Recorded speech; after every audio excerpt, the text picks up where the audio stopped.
Good morning, good evening, good afternoon, lovely people. Here is our second Ask the Expert. I'm so grateful that we brought this back, and thank you so much to Adrian Hanks, who's joining us again today. So Adrian and I have joined forces here to come live with you every first Thursday of the month to talk about topics that are really important to bring into our group, Loving Life After Loss, and where I love having experts come in and talk from their perspective. And before I get Adrian, no, actually not before, I'm going to get Adrian to introduce himself first. Maybe do us the honor and tell us a little bit about what your expertise is and why you're here. Yeah, I will. Thanks, Maria. And it's lovely to be here, and Happy New Year to everybody, firstly. Thank you. And let's hope 2023 is going to be an amazing year for 2023. Absolutely. Pretty tough for a lot of people, particularly people who've lost, friends, partners, family. That's a tough gig. And, just on that, I was just explaining before, my wife's been through a bit of a journey for the last 3 months with her own cancer journey. And certainly the topic of today, shame and guilt, has challenged me over the last few months as well. So I think it's such a pertinent topic to talk about at the beginning of the year, so that we can help people to overcome some of that guilt and shame that they might be carrying with, the loss of their partners or the pending loss of their partners. So a great topic. A little bit about myself. I've been in the psychotherapy counseling space for just over 20 years. And I love working with people, for couples, relationship work, individuals, and group work. And my greatest passion is to help people to live that life that they really dream of living, no matter what their circumstances are. And a little bit of background probably in terms of, my expertise in this space. I did work at a cancer retreat center in Victoria for 3.5 years with Dr. Ian Gawler. And that was an incredible space, because we dealt with a lot of illness and a lot of death in that space. And we had a lot of ceremony and different things that I helped to introduce in terms of supporting people through that grieving process. So that was an incredible time for me, Marie, just getting some insights into people losing their partners, through cancer at the time. Quite a bit of insight and background in that space as well. And of course, in my counseling and psychotherapy work, a lot of work working with grief and guilt and shame, of course, as well. So that's a little bit of my background. 6 adult children and 4 granddaughters. So I've so empty nest now. All the children have left home, which is a different feeling totally. And my eldest son is 35, and our youngest child, she's 22. So it's incredible. So now the grandkids are pouring in now, so that's quite exciting. My little one's turning 13 on Sunday, and my older one 15 2 weeks later. So I'm in the full-on teenager stage. So thank you so good luck for the introduction. And I also want to throw in there, because you just mentioned your wife and her cancer journey. I'm so happy to hear the news that you shared, that she is in a really good space at the moment. So really, I want to put that out there as well for people to go like, oh my God, how is she? So there is very good news that you started your new year with, and I'm so grateful to hear that. So bless her. Just wanted to put that out there. And today, as Adrian already mentioned, we have chosen to talk about the topic of guilt and shame in grief. And the reason why we wanted to pick that out was one thing I have noticed really quite significantly in our movement, Loving Life After Loss, is that there is this gap where people sit in their grief, in their pain, and there is the healing and the moving forward. And there seems to be this massive, what do you call it? Sorry, mental blank.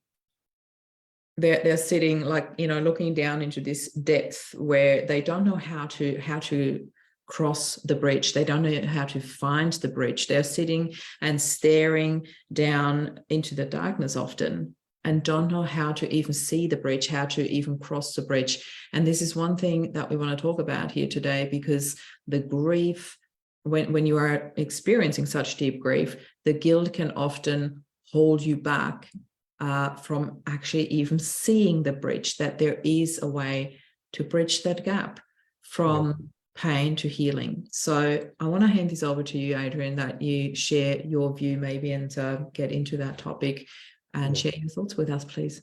And I think a lot of it is, like you've mentioned, is when people are staring into that hole, into that void, And there is that pending bridge there. Is how does one start to build the bridge? Brick by brick, piece of timber by piece of timber. How do we start that journey? And I think a lot of it is recognizing one's grief and allowing one's grief to begin with, and not blocking the grief, because a lot of people block the grief through guilt, through shame. Am I grieving too much? What are my friends thinking? What are my family thinking? What are the community thinking? Is it time to stop grieving, etc., etc.? And I think first and most importantly is having somebody to go to have the conversation with, whether that's a friend, a good friend who can sit and listen and give some advice, or whether it's a professional. But I think one of the most important parts is the communication, because without the communication, that loneliness can set in. And as many people know, once the loneliness sets in, that's when the negative thinking starts to happen, and the doubts and the fears and the guilts and the shame, they start to build. And there's a point where in the psychotherapy process, we say, you take on too much and it becomes overload. And that's when depression sets in and all those other heavier. It does weigh you down. And it weighs one down. So first thing is, how do you lighten the pack? How do you get rid of some of that heavy emotion that one carries through grief? Because it can be very heavy. For some, it seems they're not heavy, and they go through life with a big smile on their face, but inside their soul, in their emotions, they're really, really suffering because they haven't got an outlet. So first thing always really is find an outlet. Always. And who is that person? Who is that person for an outlet? And I think it's really important sometimes to journal, to write things down. Who is my team? Who is my support system? Have I got a phone number I can phone 24/7 if I need to? That's a very big one, because I actually put it out there a lot around Christmas. Have your support person on standby, because Christmas is naturally often a heavier time for people that are experiencing grief, in particular when it's very fresh. And for many people, it was the first Christmas without their loved one. And I was like, please, please, please have your one support person on standby. Just that one person who really knows how you truly feel, where you don't need to pretend, because a lot of people go into that world of pretending I'm fine, so they don't have to talk about their emotion, so they don't have to deal with judgment. I don't know your thoughts on that, Adrian. I noticed there is a lot of judgment in grief, and I find that so shocking. But what are your thoughts on that? So a lot of it for me is people don't know how to handle people's grief. And people react in different ways. Some people react with a bit of sympathy, and others totally the opposite, with antipathy, because they don't know how to deal with the person having grief, because we're not trained in our culture generally around death. We're just simply not. Some cultures, the Indian culture, for instance, they embrace the whole journey. They talk about it. They have rituals and ceremony around it. But in the Western world, it's the Indians, the samurai, the Mexicans. It's just so beautiful for me to watch how they deal with it. And we are definitely not trained in how to deal with these emotions. So a lot of it, I think, is people's reaction to somebody going through grief. It's how do I even have that conversation with a friend or family member who's going through grief? I just actually was in Byron Bay a few days ago, having some respite for myself, some time out, and I caught up with a friend whose partner died 6 months ago, and we had lunch together. And I said to him, this is going to be a really difficult conversation, because your partner, your wife, died, and my wife survived. And I said, I know this is going to be a difficult conversation, but we have to have it. And we did, and it was beautiful. And sometimes you have, as the carer, you got to face the difficult conversation. And it is difficult. It's hard to know what to say. And what if I make a mistake and say something that's going to trigger the person going through grief? So a lot of people don't engage in the conversation through fear. What if I don't say the right thing? What if I trigger something? And mostly that's unconscious, of course. But I think that's the big thing. So finding the right person to have the conversation with, who you have a really deep connection with, I think is really important. So I have my own take on finding the right person. What is yours? How do you find that right person? How do you know that you found the right person to actually share your emotions with? So generally, first and foremost, I'd say if there's not somebody in the friend or family that has that, professional each time, because professionals are trained particularly a grief counselor, somebody who's worked with grief. They know how to hold the space. They know not to quieten the tears, because a lot of the time what happens is, somebody starts crying and the first thing people do is they throw a box of tissues at them and dry the tears, which of course is not, it's the opposite thing one should do. It should be encouraging the tears. So just I love that. I love that so much. That's so important. To encourage the tears, to hold space for those tears, to allow them. I think that's beautiful. And I think that's really important, so somebody that's skilled enough to be able to hold somebody through, and also somebody that's not going to give up after maybe 2 or 3 cups of tea, because what often happens in that space, as you're probably aware, and most people are aware, is, the message is they must be getting bored of my story. They must be getting tired of my story. I hear that so often. So if you think that person is going to get tired of your story, probably it's worth not seeing them in the first place. Find somebody who's not going to be tired of your story.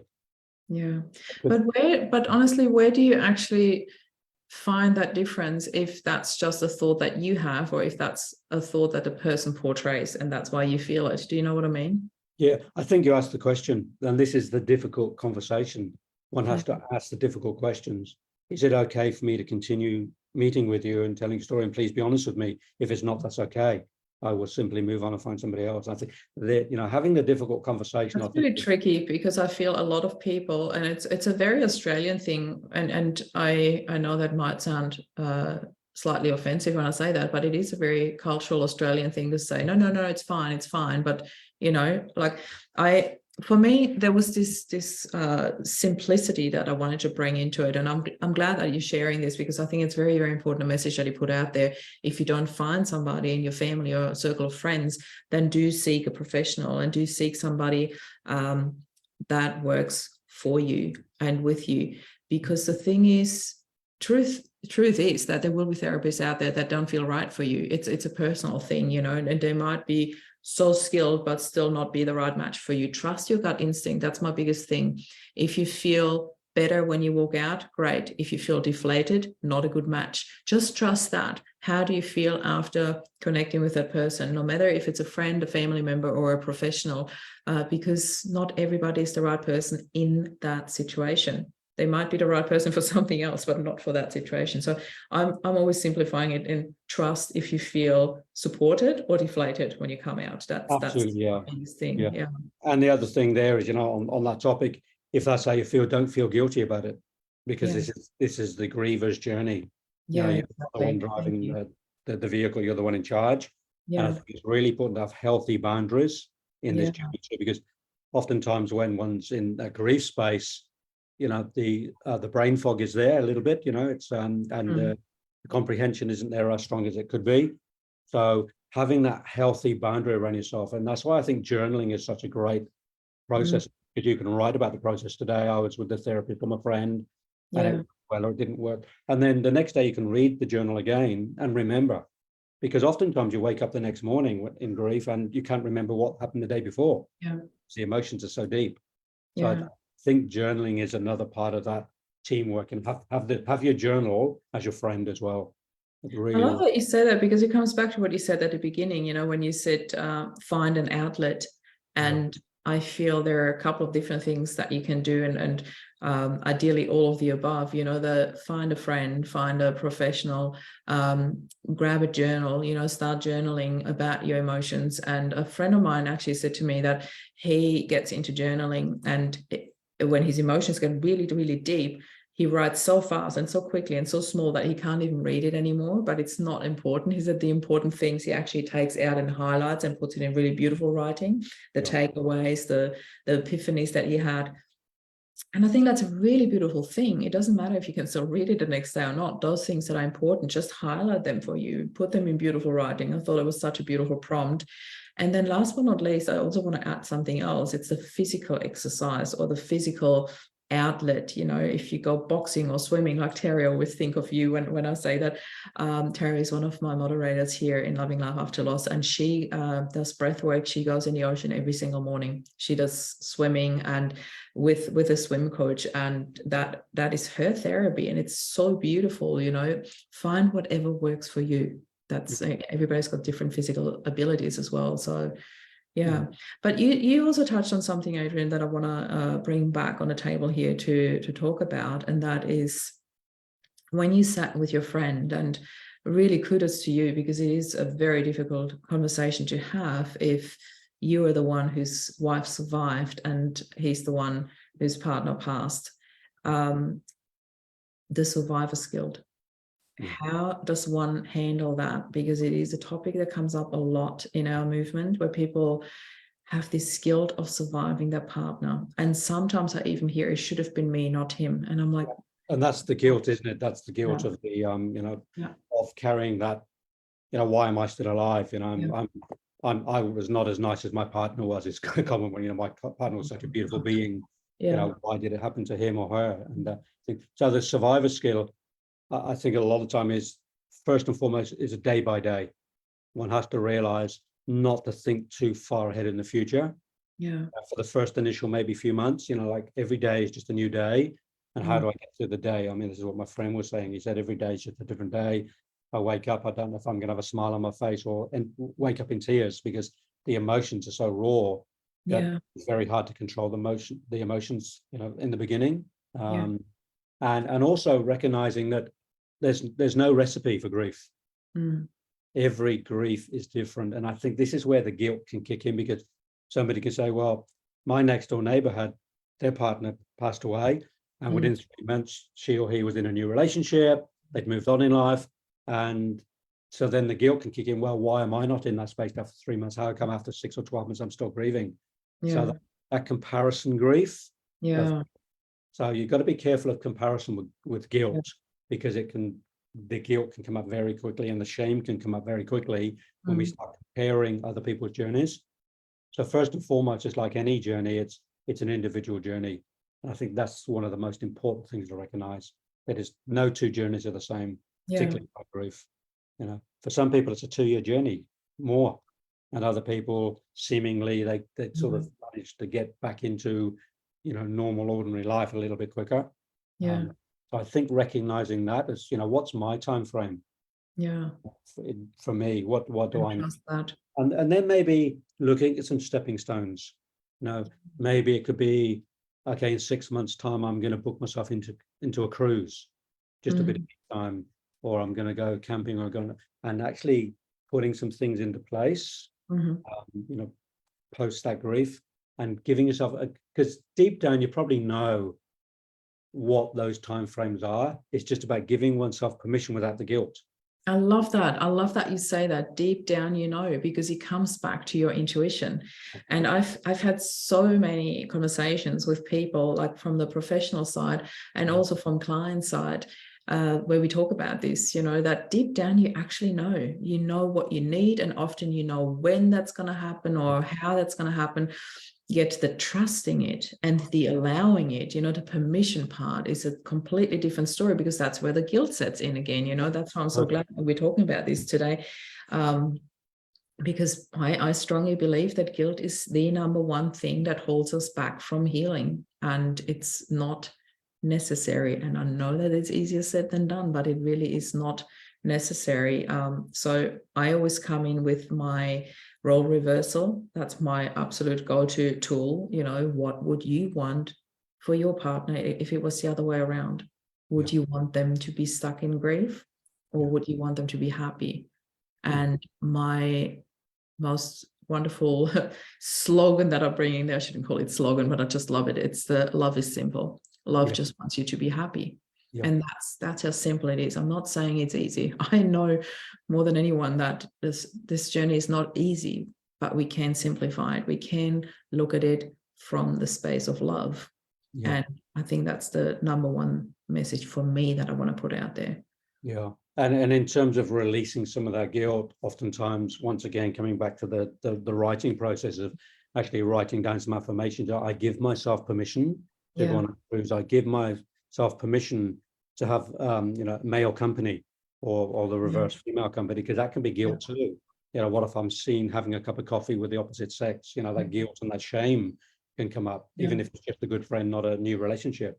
So because what are other people thinking or seeing of me? And then the shame comes in, of course, the shame of being seen out in public with another opposite sex. So many triggers in that space. And I think firstly, starting to recognize some of those triggers is really important. Where one's triggered, and that's where the journaling comes in. Today, I felt triggered because bloody blah and the emotion. And the other thing I wrote here was, moving on things like, clearing your partner's clothes at the wardrobe, or changing the bed sheets, or changing the bed because your partner's no longer there. And just that process in itself, getting support for that process, not feeling guilty about that process or the shame of that process. But writing maybe down the things that one knows one has to do, and giving it some sort of time frame. I saying, well, I reckon I like that you say that, put a time frame to it, because it sometimes really helps to allow yourself to not do it yet. And I think that's a big thing, because so often I hear that people get pushed by family or friends. I'm like, but you should, and you should. Like, I'm like, don't shoot on me. I lost my husband. You don't shoot on me. I need to trust my own gut instinct. And I had, again, another friend of mine was like, I needed to sell all her stuff within a week. I needed to get rid of it. I needed to do this for me. And and that's fine. There's no judgment from my end whatsoever. For me, it took over a year before I was ready to empty Rob's cupboard. But on the other hand, I had already, and I haven't even completely emptied it yet. I have to be honest here. There's still some things in there, but to sort out the majority of his stuff, it took me over a year. And yet I was ready to move forward a lot sooner than other people are in their life. So there is certain elements as well. I want to also clarify this year that there are certain elements where in some areas, i.e. the closet, the cupboard, you might be ready to move forward sooner or heaps later than others. And in other areas like new relationships, or even just having male or female company, again, things like that, there might be different time elements to all of that. Be gentle with yourself, be kind with yourself, and just trust your gut instinct. It is, again, so much easier said than done to not listen to the judgment outside of yourself, but they haven't walked a mile in your shoes. If they might have lost a partner too, their story is not your story. And that's a really, really big thing. That grief is so individual, and the allowing yourself to take the time that you need. Not easy, but it's so important. It is. And I think that time framing can be a very positive, because it gives people moments when they can look towards something and say, well, in 3 months' time, I am going to give myself permission. Because when we give ourselves permission, that's when we get rid of the guilt. The only way to get rid of guilt is by giving oneself permission and moving on. The only way to get rid of shame is to find some pride. They're the counteractors for both. So when we're feeling that shame, how do we swing that around into being pride? And a lot of that often is the way we look, the way we dress, the way we look after our health and well-being. Because a lot of people, when they're in grief, they tend to let go of their self-care. And a good way to turn that around into pride is to start dressing well, to go back to the hairdressers, to start going and getting massages. So self-care is a big part. And you often recognize when people are in grief that their health and well-being does tend to go down a little bit if they're in that shame. So finding that pride again, going to get the nails done, get the hair done. For a man, for instance, might be, go and have a game of golf, or do something for yourself again, to take yourself out of that shame and that guilt. It's a big turnaround moment. And also, like, I want to pick that out because you said massages, like for me, I go to, and I've mentioned that often, I go to Kahuna massages every 3 weeks, and it has become such a huge part of my healing journey. And also because there is this element of physical touch that you do need, and that is part of the self-care, the self-nurturing, the self-love, the self-respect. And it is such a safe and nurturing way to receive that and to allow yourself to receive that, because it's got nothing to do with intimacy, and so that is often where people draw the line and go like, but I'm not ready for intimacy. I can't have that physical touch, but they're craving it. I'm like, this is a really beautiful and safe way to receive that. And to me, it has become very, very important to go to a male massage therapist. That male energy and physical touch in that combination was really important for me. And I feel so safe with him because, I've known him for so long now. I've been there for over a year and I go every 3 weeks. There is this really deep element of trust. Yeah. And I can't recommend that highly enough. And even if people are not ready for that, then go to a female therapist. It doesn't really matter, but that physical touch is really, really important. Do whatever works for you. Find something that works for you. That is my biggest thing. If you take one thing away from that, find one thing that nurtures you. That's so important. Yeah, it is. And just a quick question there, Marie. Is there any questions for any of the listeners coming in? This might be not at the moment. We have a few people watching. Yeah. Hi, Ali, by the way. If there's any questions, we just encourage people to ask questions, because a lot of people, once again, in that shame and guilt space, even the guilt of not asking a question, even the shame of not asking a question. So I would encourage, even if it's outside of this and they want to contact you personally, I think it's really important to ask those questions that maybe are really difficult questions to ask, just to help that breakthrough as well. So I'd encourage people, after the show, for people to contact you, send you messages so that you can actually help. And if I can support it. You can always tag us in the comments below, or if you find it too personal, please feel free to send a private message. It's absolutely okay. That's what we are here for. And I always encourage comments or questions. And if you watch this in a replay, please give us a hashtag replay and post your question anyway. I'd love that. Because this might be the first, going back to the beginning of the conversation we had and I mentioned the difficult conversation. This might be the breakthrough for some people to begin that difficult conversation. Yeah. Just with yourself, just to ask that first initial question that then can open the gates to further communication and conversation, I think, because at some point you have to have a gateway through, or one has to start building that bridge. You mentioned at the beginning, how does one start building the bridge? Well, sometimes it is that first conversation that lays the foundation for the first layers of the bridge, I love this so much because, so often a conversation has started with, I don't even know where to start. Or I don't even know what to say. That is a great start to actually voice that, because that's where we can, hold space for you and really open that up. And a lot of amazing conversations, connections, and then even future relationships with some of the clients have started with I have nothing. I don't know where to start. I don't know what to even say. And that was the perfect start to our conversation. It's beautiful. Yeah, because it is the fact that they've actually spoken is the important part. Yeah. Because once people start to speak about it, then there's movement, and then you can set those timeframes in and say, well, we're going to have the conversation for another couple of weeks, and then what I'd suggest in a couple of weeks is, we go out for dinner and we have a deeper conversations, or you start connecting with your community, or you start doing yoga, or whatever it is you need to do to start to get some semblance of new life without the guilt, without the shame. Because I think moving on is the biggest guilt, isn't it? Moving on. It's so tough to move on, because how do people judge me? And I think and it's also often people think they are leaving their partner behind by moving on. And I know this sounds very, very harsh, but there is no leaving behind of somebody who's already died.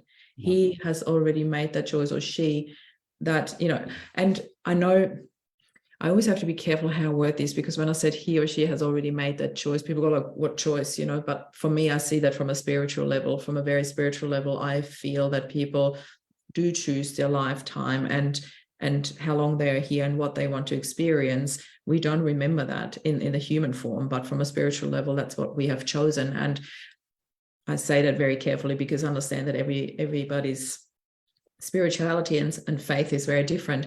But once a person has died, there is no leaving behind, because this is the end of their life. And it sounds very harsh and very cutthroat, but this is a given fact that we can't work around. So there is not even an option that you leave them behind, because, again, I'll say from my spiritual point of view, they have already made their choice.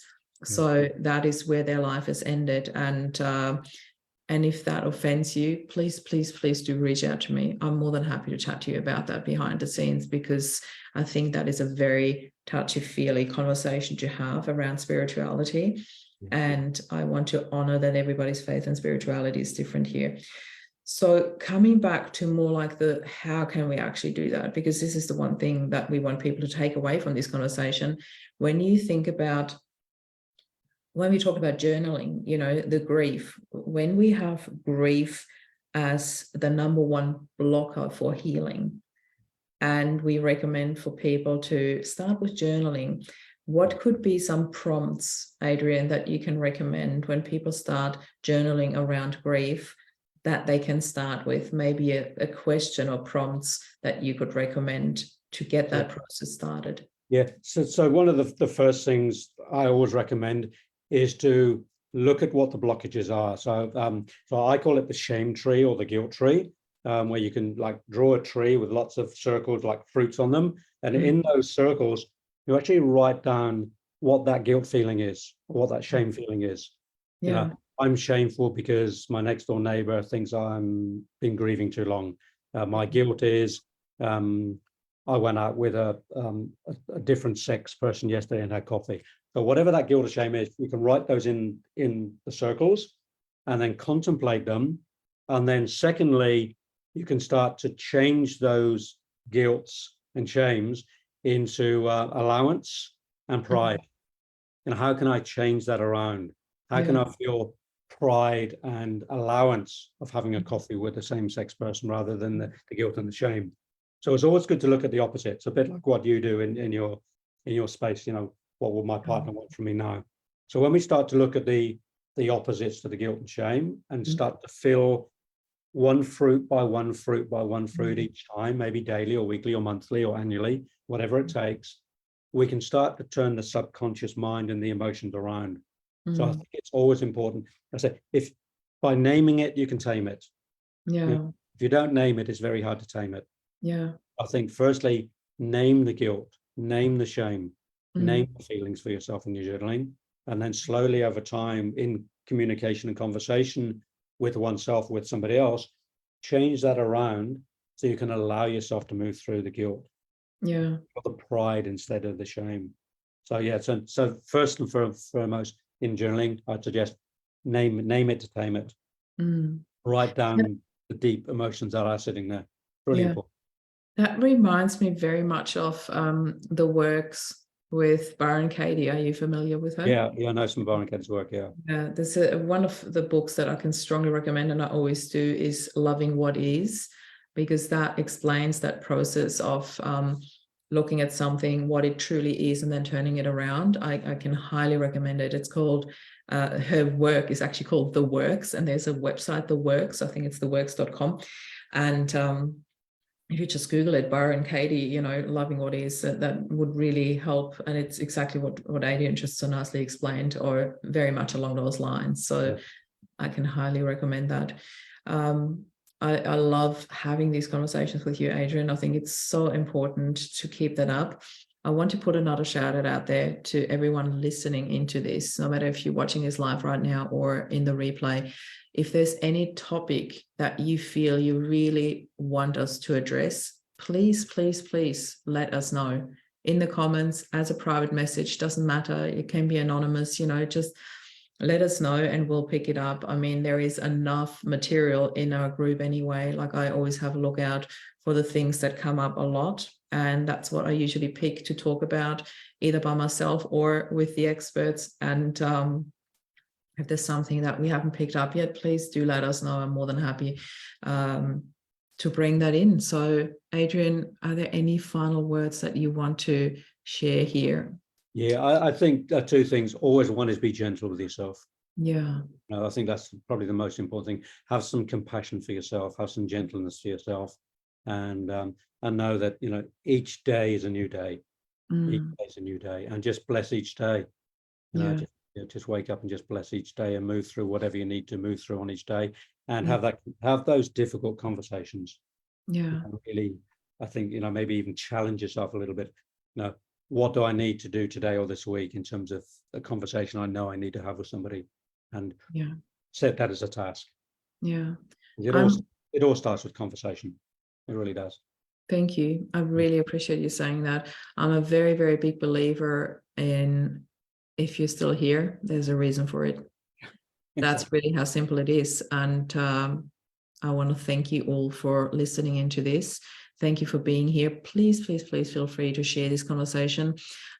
This conversation will go up on YouTube. So I'll post a YouTube link underneath that you can share it, because we are in a closed group here in Loving Life After Loss. So you can't share that video, but there will be a YouTube link in the comments below. VA will be doing that as soon as we are done. And you can happily share that YouTube link with people that need to hear this, and feel free to invite them into the group as well. That's another way how you can share that video, if you just invite them into the group, and subscribe to our YouTube channel. Always have to put a little ad break in there. Thank you so much for being here. Thank you, Adrian. And we shall see you again on the next first Thursday of the month. I don't even know what date that is, but yeah, we will in February. Yeah, it'll go pretty quickly. Thank you for your time, Adrian. I really Yeah, appreciate you. pleasure. It's always great to be here. Thanks, though. Thank you. Bye, everyone. Yeah.